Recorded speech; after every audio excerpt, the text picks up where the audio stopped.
দারুণ কাজ করছিস। আরে বাবা, আমি কিছু না বলার আগে তুই আমার সব কথা বুঝতে পারিস। বাবা বাবা বাবা, দারুণ কাজ করছিস। তুই এক কাজ কর, আমার বেডরুমটা তোকে শেয়ার করলাম। হ্যাঁ, মদ আছে, অন্য কিছু নেই। মদ আছে, হ্যাঁ, পেট ভরে মদ খাবি। হ্যাঁ, একদম অন্য কিছু মাথা বলে চিন্তা না। যা মদ খা, যাও।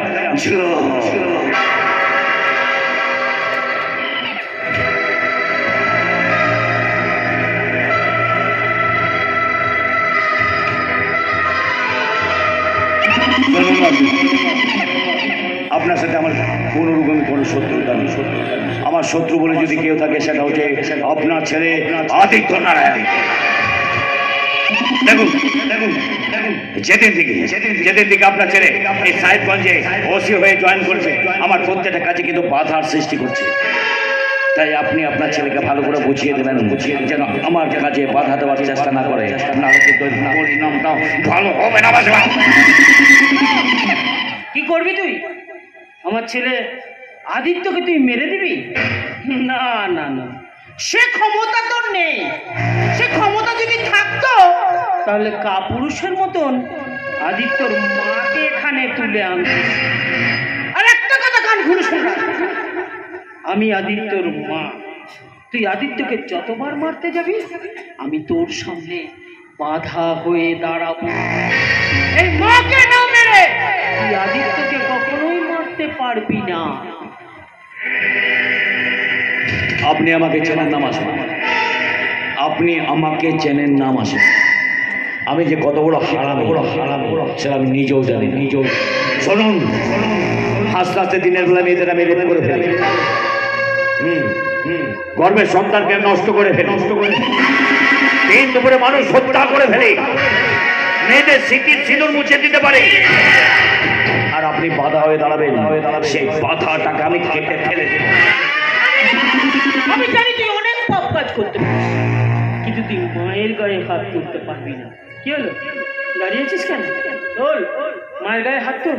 আমি তো দাঁড়িয়ে আছি।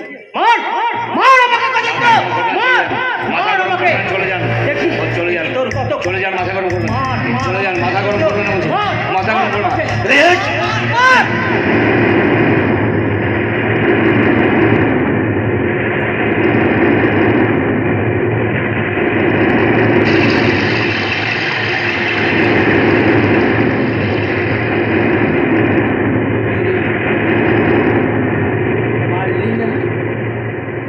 মায়ের গায়ে হাত তুলতে তো পারলি না, কি করে পারবি রে? ওরে গজেন্দ্র, এখনো যে তোর মধ্যে বিবেক, মনুষ্যত্বটা একটু হলেও বেঁচে আছে, সেই জন্যই তো তুই পারিস মায়ের গায়ে হাত তুলতে। গজেন্দ্র, আমার কথা শোন।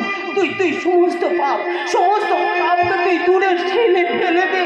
তুই এই মায়ের বুকে আয় না, আয় দেখবি এখানে কত শান্তি, কত ভালোবাসা।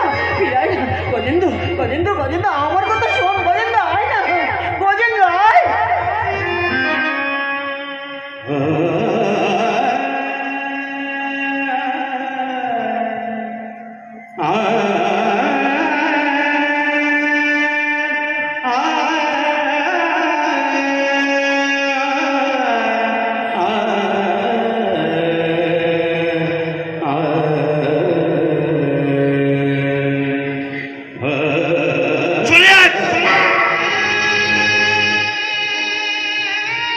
চলে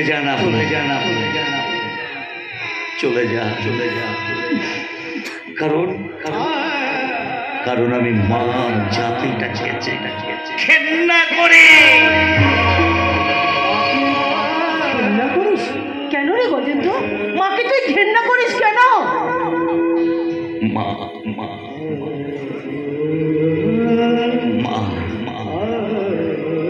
মা মানে কি জানে?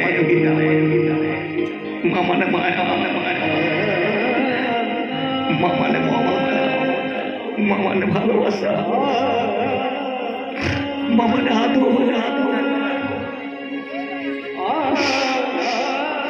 জানো তো এগুলো আমি পাইনি।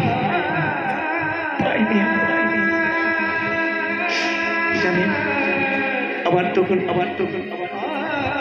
মাত্র 3-4 বছর বয়স। আমার আমার আমার নিজের গর্ভধারিণী মা আমাকে আমাকে ছেড়ে পরপুরুষের আসলে